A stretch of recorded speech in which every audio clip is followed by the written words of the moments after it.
우리가 신앙생활 할 때에 놓치지 말아야 할 것, 쉽게 놓치기 쉬운데 놓치지 말아야 할 중요한 것이 있습니다. 그것은 이제 우리가 하나님과의 관계, 이것을 이제 놓치기 쉬운데 놓치지 말아야 된다라는 겁니다. 예배를 드리거나 기도를 하거나 전도를 하거나 이제 봉사를 할 때 우리는 모든 일은 하나님과의 관계 속에서 이루어진다라는 것입니다. 그런데 우리가 자칫 잘못하면은 하나님을 놓치고 이제 이 일을 하기 쉽다라는 것이죠. 하나님 천지 창조하실 때 맨 처음 사람 아담과 하와를 창조하셨습니다. 그리고 하나님의 사람으로 만드신 거예요. 이것을 우리가 그냥 지나치기 쉬운데요. 하나님과 우리 인간 사이에는 창조주와 피조물의 관계입니다. 우리는 하나님의 사람이라는 거예요. 다른 종교에서는 신은 신이고 인간은 인간이다 이렇게 되는 것이죠. 그래서 따로따로 원래 있는 거예요. 그래서 사람이 신을 선택해서 믿고 이런 관계가 되는 것이죠. 그런데 우리 기독교에서는 하나님과 우리 사람 사이에는 특별한 관계다라는 거예요. 우리는 하나님의 사람이다라는 것이죠. 자, 우리 기독교 안에서는 하나님과 우리와의 관계를 여러 가지로 많이 표현해요. 하나님의 백성, 하나님의 자녀, 하나님의 종, 여러 가지로 표현해요. 근데 일반 종교에서는 그냥 신도 이런 식으로 표현하죠. 근데 신도라는 표현, 교인이라는 표현만 쓰면은 그냥 교회에 소속된 사람 그런 뜻이잖아요. 교회와 그 교인, 사람과의 관계만 나타내는 거예요. 근데 우리는 일반적으로는 교인이라 표현을 쓰지만은 내면적으로는 속으로는 어떤 의미가 있습니까? 하나님의 백성, 하나님의 자녀, 이런 관계가 형성이 되어 있는 거예요. 이것이 기본적인 관계, 우리 기독교의 특징이다라는 거예요. 그러니까 기도할 때도 하나님 아버지, 신이시여 하고 우리는 기도하는 게 아니에요. 우리는 특별한 관계가 있죠. 하나님 아버지, 그런 관계 하에서 기도한다라는 거예요. 그러니까 친근한 관계가 있고 인격적으로 하나님과 우리 사이에는 교제를 나눈다라는 겁니다. 일반 종교에서는 친근한 관계를 표시하지 않고 그냥 신과 인간 사이 그렇게 되는 거죠. 서로가 선택하는 거죠. 그 다음에 필요에 따라서 움직이는 거예요. 신한테 내 필요한 것을 아뢰는 거죠. 그리고 신이 필요한 걸 공급해주고 이런 관계 수준에서만 이루어지는 거예요. 그런데 기독교에서는 기본적인 필요를 채워주시는 거죠. 먹을 것, 입을 것 채워주셔요. 그런데 그런 필요적인 관계만이 아니고 우리는 목숨을 주고받는 관계예요. 하나님과 우리 사이는 예수님이 우리를 위해 십자가에 죽으셨어요. 그렇기 때문에 우리도 하나님을 위해서 목숨을 다하여 사랑할 수가 있어야 된다라는 거죠. 그러니까 이런 특별한 관계에서 형성되었다라는 거예요. 그러니까 우리는 예배하고 기도하고 전도하고 봉사할 때 이 기초를 놓치면 안 됩니다. 기초를 놓치면 안 돼요. 이 기초 위에서 예배가 진행돼야 돼요. 이 예배를 드리면서 이 관계를 더욱더 깊게 만들어야 돼요. 자, 예배 드리면서 오늘 찬양 잘했다. 오늘 모든 분위기가 좋았다. 오늘 예배 잘 드렸어. 이런 수준으로 끝나면 안 되는 거예요. 안 되고 어떻게 해야 되죠? 관계를 생각하면은 오늘 예배 드린 후에 내가 하나님을 더 알았다. 하나님의 은혜를 내가 받았다. 설교를 듣는 중에 하나님의 음성을 깨달았다. 이게 관계 하에서 이루어지는 것들이에요. 그러니까 우리는 예배를 사람끼리만 분위기 좋게 드린다. 이거는 그냥 종교 생활이에요. 일반 종교 생활. 우리는 신앙 생활이에요. 믿음 생활. 누구를 믿는 거예요? 하나님을 믿는 거죠. 그 찬양을 하더라도 어떻게 해야 됩니까? 하나님께 찬양을 올려드리는 거예요. 찬양단이 나와서 찬양을 인도한다. 그럴 때 사람 보고 찬양하는 게 아닙니다. 누구한테 찬양 올려드리는 거예요? 하나님께 올려드리는 거예요. 하나님과의 관계에서. 지금 제가 설교를 하잖아요. 여러분을 설득하기 위해서 설교하는 게 아니에요. 이건 강연이에요. 그럼 설교는 뭐냐? 하나님의 말씀을, 하나님의 뜻을 여러분에게 전달하는 거예요. 선포하는 거예요. 어떤 사람은 은혜가 충만할 것이고 어떤 사람은 은혜 없을 것이고 여러 가지 반응이 나타나요. 그거는 여러분과 하나님과의 관계에서 반응이 나타나는 거예요. 설교를 잘하고 못하고 그것하고는 상관이 없어요. 설교를 아무리 못해도 여러분들이 하나님과의 관계를 바로 세우고 말씀을 들으면 하나님의 음성이 들리는 거예요. 이것이 하나님과의 관계예요. 근데 보통 우리는 예배 드리면서 어떻게 하죠? 아, 오늘 설교 잘 하셨네. 오늘은 듣기 좋았어. 그런 식으로 평가하잖아요. 자, 이게 바를까요? 틀릴까요? 이건 잘못된 거예요. 설교를 좋게 하건 어떻게 하건 방법을 어떤 식으로 했건 그 관계없이 우리는 하나님의 음성을 들어야 되는 거예요. 그러니까 하나님의 음성을 듣는 자세로 설교를 들어야 되는 거예요. 그런 자세로 설교 들으면 설교를 평가할 수 있을까요? 없을까요? 설교 잘한다 못한다 평가 못하는 거예요. 누가 있기 때문에? 하나님이 계시기 때문에. 그러니까 우리가 예배 순서 하나하나를 하나님께 올려드려야 되는 거죠. 하나님과의 관계에서 예배를 드려야 된다라는 거예요. 자, 출애굽기 20장은 십계명장이죠. 1절에 나는 너를 애굽 땅 종 되었던 집에서 인도하여 낸 네 하나님 여호와니라. 2절에 너는 나 외에는 다른 신들을 내게 두지 말라. 그렇게 십계명을 주셨어요. 십계명 주시기 전에 뭘 말했죠? 관계를 먼저 말했어요. 나는 너희를 애굽 땅에서 인도하여 낸 그냥 신이다. 그렇게 하지 않고 내 하나님 여호와다. 내가 너희를 애굽 땅에서 인도하여 냈는데, 그러니까 앞으로 그냥 너희끼리 잘 살아가라 이게 아니에요. 내가 인도해 냈는데 나는 너희의 하나님이다. 그렇기 때문에 앞으로 살아갈 때는 나와 관계에서 살아가야 된다, 그런 말이죠. 나와 관계에서 살아가기 위해서 너희에게 십계명을 준다, 그런 말이에요. 그러면 십계명을 지킬 때 어떻게 지켜야 되죠? 하나님과의 관계를 생각하면서 십계명을 지켜야 되는 거예요. 이게 굉장히 중요해요. 잘못하면 십계명은 잘 지켜요. 아, 살인도 하지 않았다, 도둑질 하지 않았다, 부모님을 공경했다, 뭐 거짓 증언하지 않았다, 안식일마다 주일마다 교회 와서 예배 드렸다, 뭐 이거 다른 신도 우상 숭배 안 했다. 십계명 조항은 잘 지키는데, 그래서 하나님과의 관계는 어떻게 됐지? 하나님 물으시는 거 욕을 물으시는 거예요. 욕을 찾으시는 거예요. 그래, 네가 잘했다. 나와 관계는 어떻게 되지? 내가 너를 구원했고 내가 너를 그렇게 하도록 했는데 너 그냥 지키고 이걸로 끝나는 게 아니고 지키면서 나는 얼마나 생각했지?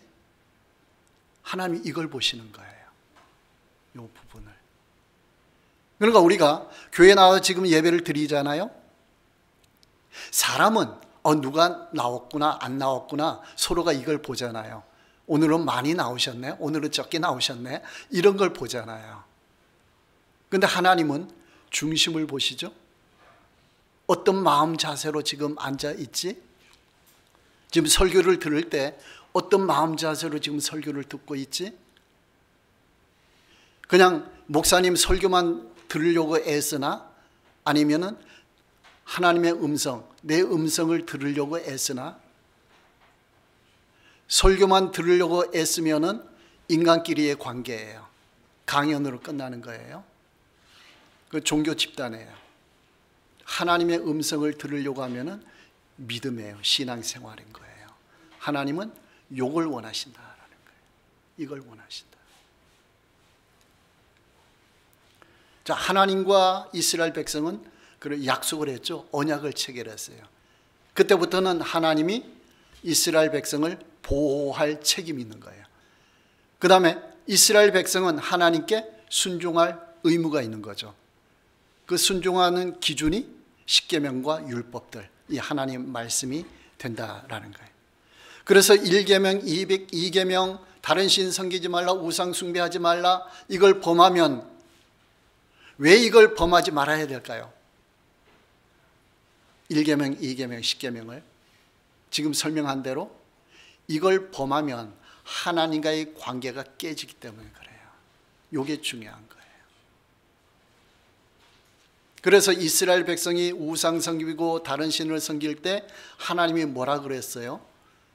표현을 음행했다라고 했죠. 그 왜 그래요? 부부 사이에 관계는 똑같다라는 거예요.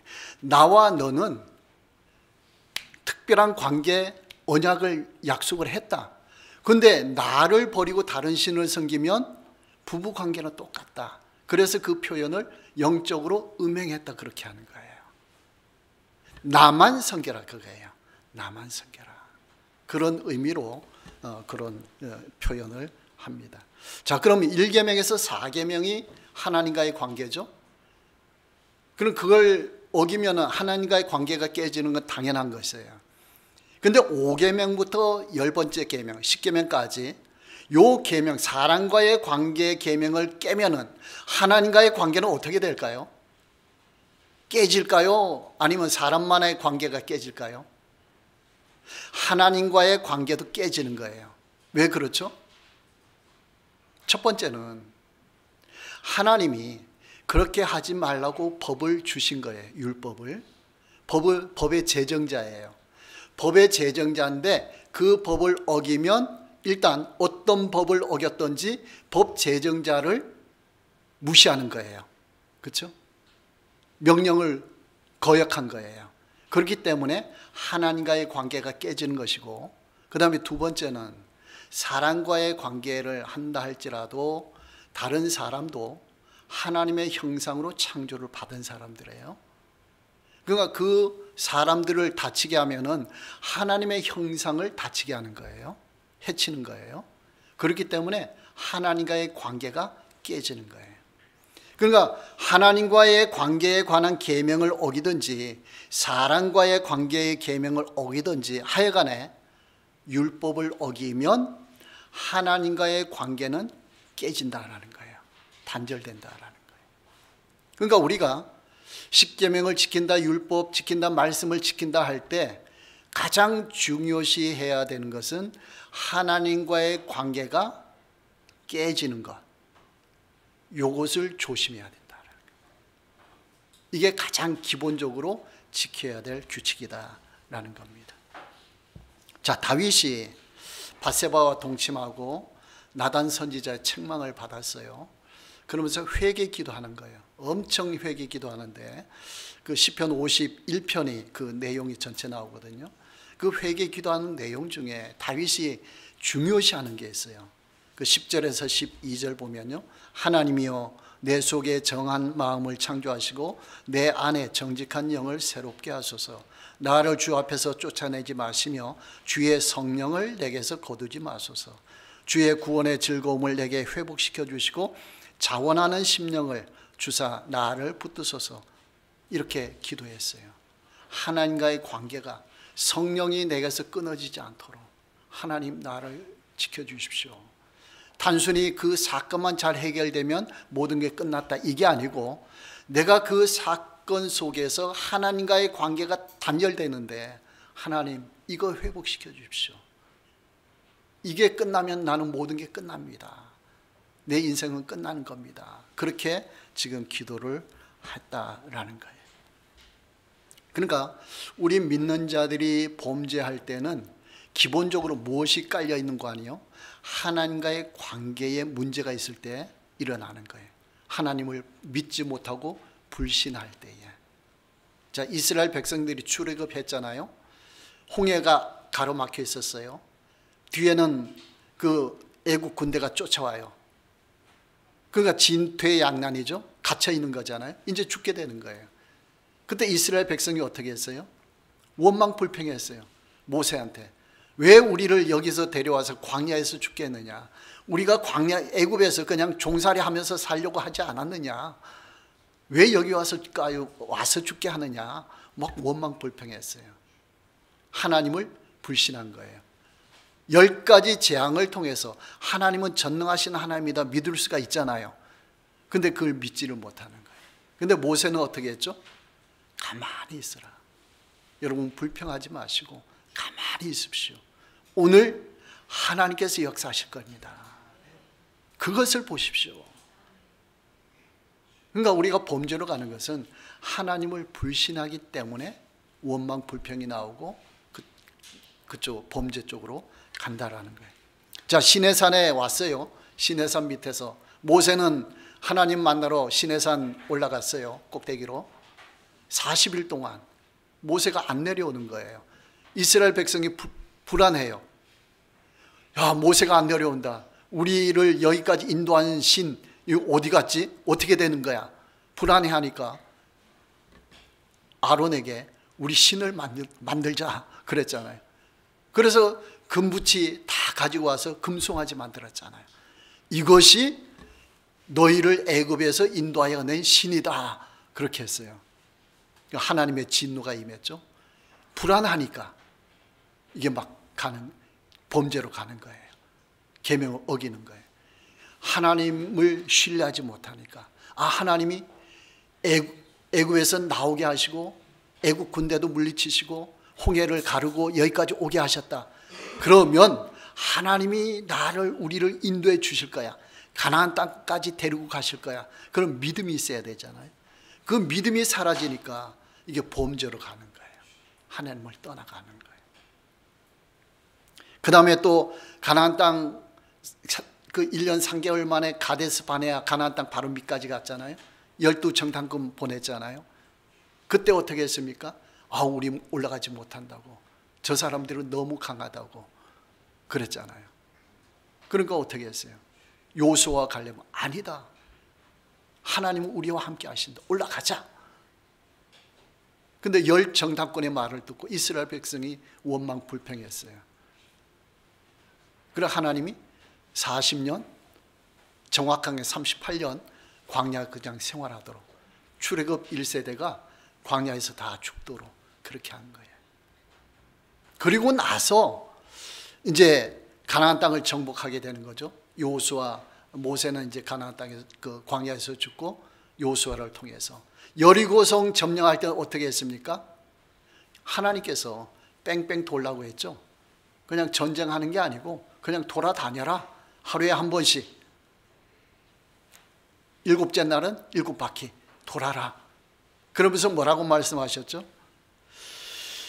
너희는 외치지 말며 너희 음성을 들리게 하지 말며 너희 입에서 아무 말도 내지 말라. 하나님이 그렇게 말씀하셨어요. 왜 그럴까요? 너희가 나를 신뢰하지 못하면 원망 불평하는 말이 자꾸 나오거든요. 그러면 이게 자꾸 번지잖아요. 그러면 여리고성 점령 못하잖아요.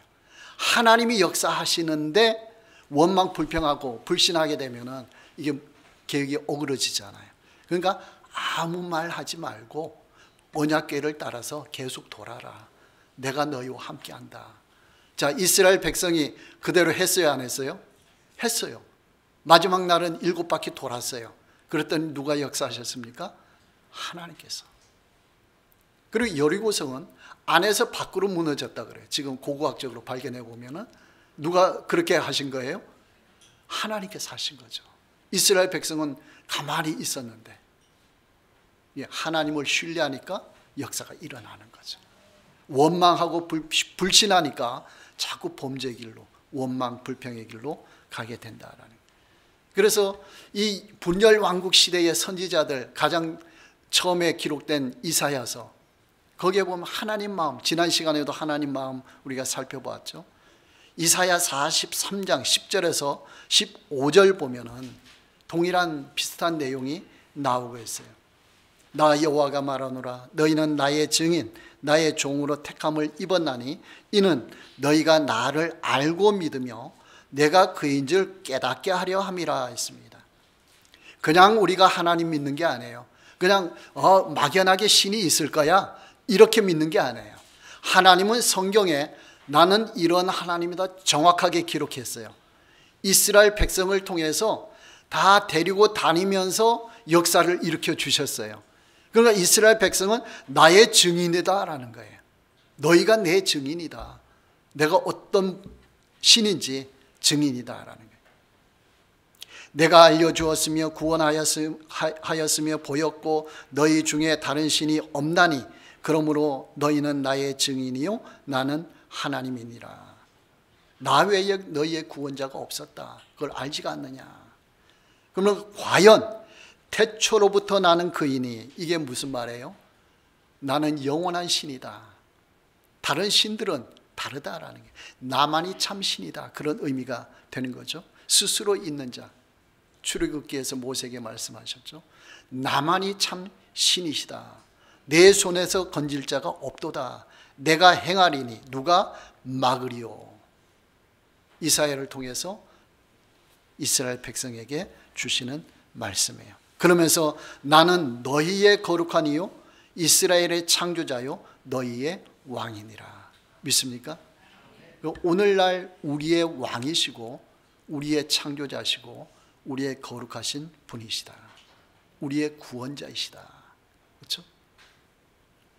자, 이스라엘 백성이 그 요엘서는 이사야 시대하고 비슷한 시대예요. 그러니까 이 포로 해방, 바벨론 포로 해방 한 200년 전에 예언을 한 거예요. 이사야 선지자와 요엘 선지자는 그렇게 예언을 한 말씀이에요. 그러니까 200년 그 시간 차이가 나는 거예요. 그 오늘 본문 말씀에서도 이 70년 만에 포로 해방이 이루어질 것인데 그때는 이런 현상이 나타날 것이다. 미리 말씀해요. 그 지난 시간에는 뭐라고 했죠? 그 요엘서 전반부에는 너희가 잘못했다, 재앙을 받는다, 여호와의 날이 임할 것이다 라고 했죠. 그러니까 어떻게 하라고요? 회개하라라고 했죠. 여호와께로 돌아오라. 그래 돌아오면 오늘 본문과 같은 말씀이 이루어질 것이다, 그거예요. 뭐라고 했습니까? 여호와께서 그의 백성의 피난처 이스라엘 자손의 산성이 되시리로다. 그런즉 너희가 나는 내 성산 시온에 사는 너희 하나님 여호와의 인 줄 알 것이다. 알 것이다. 그렇죠? 체험할 것이다 라는 거예요.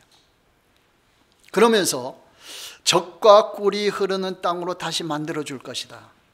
여호와의 성전 예루살렘에서 기름 부으심의 역사가 일어날 것이다. 그 18절 말씀에 그랬죠. 그러면서 19절에서는 뭐라고 했습니까? 애굽, 에돔 황폐하게 될 것이다. 왜요? 너희가 유대 나라를 괴롭혔기 때문에. 그러니까 하나님께서 모든 것을 다 갚아주시는 거예요. 모든 것을. 이스라엘 나라가 잘못할 때는 하나님이 징계하시면서 이방 나라를 사용하셨어요. 바벨론도 사용하시고 애굽도 사용하시고 여러 나라를 사용했어요. 그런데 이스라엘이 회복되니까, 회개를 하니까 이제는 어떻게 하는 거예요? 이방 나라를 심판하는 거예요. 왜 심판하죠? 하나님이 사용하셨는데. 근데 하나님이 사용하실 때 이 이방 나라가 하나님이 사용하는 만큼만 한 게 아니고 훨씬 더 잘못한 거예요. 그 부분은 내가 심판하겠다. 이스라엘 백성, 너희가 애굽 때문에, 에돔 때문에, 바벨론 때문에 고생 많이 했지? 너희한테 내가 한 것보다 더 잘못한 거, 여기에 대해서는 내가 그들에게 심판할 것이다. 그 모든 것을 하나님께서는 공평하게 하신다라는 거예요. 믿는 자는 믿는 자에게 맞게, 믿지 않는 자는 믿지 않는 자에 맞게 공평하게 나가신다라는 거예요. 자, 여러분 항상 하나님 앞에 살아가시기 바랍니다. 하나님의 은혜와 축복이 끊어지지 않고 단절되지 않고 계속 이어지는 삶이 되시기 바랍니다. 하나님의 징계 없이, 하나님의 은혜와 축복 속에 살아가는 삶이 되시기 바랍니다.